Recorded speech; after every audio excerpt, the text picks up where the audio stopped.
first thought.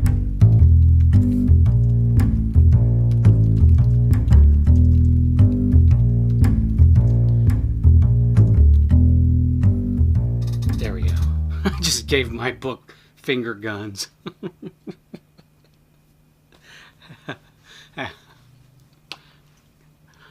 Wanted to talk to you about something. Not finger guns or the book that I'm currently working on, that we're currently working on, but something a little different. Actually, kind of about you. I had a conversation with another artist the other day, and whose name shall remain nameless, about, strangely enough, the Muse.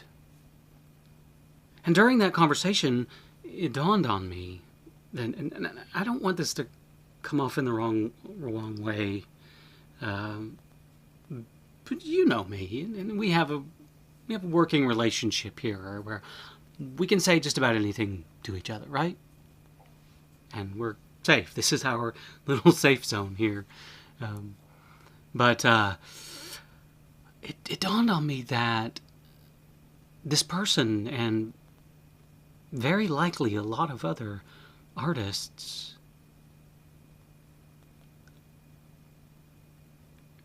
really don't know what the muse is. Or they don't know how to use their muse, as it were. And I wanted to, but I didn't say anything to this person, because I know that this is a very personal relationship, and that everybody's idea of what the muse is varies. But this person, their idea of what the muse is that the muse would crack open their head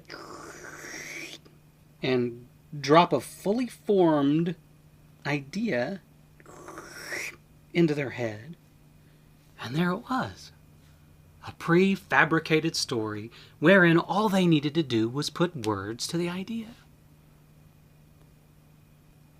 Now, maybe that's how it works for them, but I know that that's not what you do for me. You make me work, and I'm okay with that. Actually, I would rather it be that way.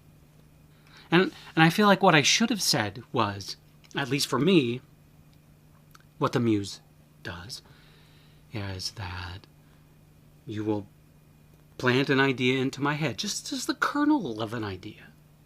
And it is up to me to chase the thread of that thought down whatever rabbit hole it wants to go down to. Whether it is a disturbing rabbit hole, or a profound rabbit hole, or a humorous one, or a crazy one, or an absolutely, completely abstract one. But that's my job, to chase those ideas and chase them to their completion. Because in the process of chasing those ideas down those rabbit holes to completion, something brilliant might happen. Something amazing would happen. And then I've got the idea for a fully fleshed out book. Or, in the chasing of that idea, I solve a problem that I've caused in a book. Or maybe the chasing of that idea takes the book that I'm working on down a different path that I may not have thought about otherwise, and it becomes better for it. But if I don't chase those threads to completion, I'm doing you and me a disservice. I am not living up to my end of the bargain. And yeah, it's hard sometimes, because I know the way you work. You're constantly peppering my brain with these ideas. My internal monologue is a never-ending cycle of thought around those ideas. And sometimes, like I said, sometimes they're not good. Sometimes they're incredible. And I have to pick and choose and remember. But it's the chasing of those ideas. And even when you implant that little idea into my brain, and I dive into the rabbit hole, and I chase that idea down to completion, the end result of that idea is not what I need. The conclusion, the climax of that idea is not the point. The point is that journey from point A to point Z and all the things that happen in between. Because all those little things that happen will inspire what I need for my book. So it is imperative for me that I chase those things down and let them go where they need to go.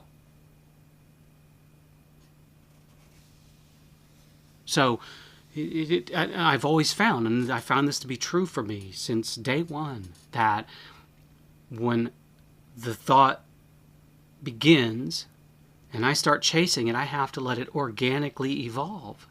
I can't go, in my mind, I can't begin that thought and then force it to go one way or another. I just have to let it go to its logical conclusion. Like I said, sometimes those conclusions are disturbing and sometimes they're not. Sometimes they're silly. And that's how you and I work. And sure, I could have said that to this person. I could have said, look, there's a better way to muse.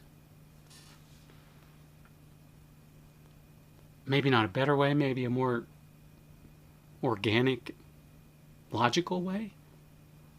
Organic and logic, are those things mutually exclusive? I don't know. But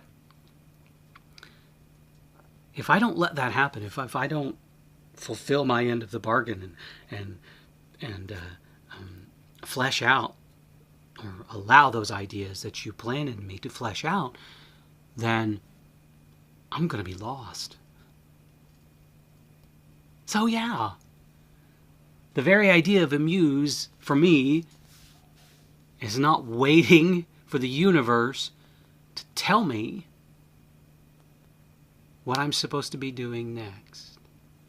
My idea for the muse and the universe and the connection to everything is to be open to when you give me these little kernels of thought, and then I just run with them and see where they go, and know that sometimes it's not going to go anywhere, and sometimes it's going to go everywhere, and that everywhere is what I'm looking for. That makes sense? Does that make me seem like a elitist snob? Or is it that's just me and my muse? Because that's how I see it. And yeah, everybody's muse is different. Everybody's relationship with their muse is different. What's important is that you have that relationship and you let it develop naturally. And you never fight it. I have never fought you before. You shut up. You're going to go back and tell all your muse friends that your artist is a stuck-up little snob, and he's hard to get along with, is an irrational, and he's too weird to deal with. Come on. You tell stories. I don't say bad things about you. Anyway, let's get to work. Shall we? Muse.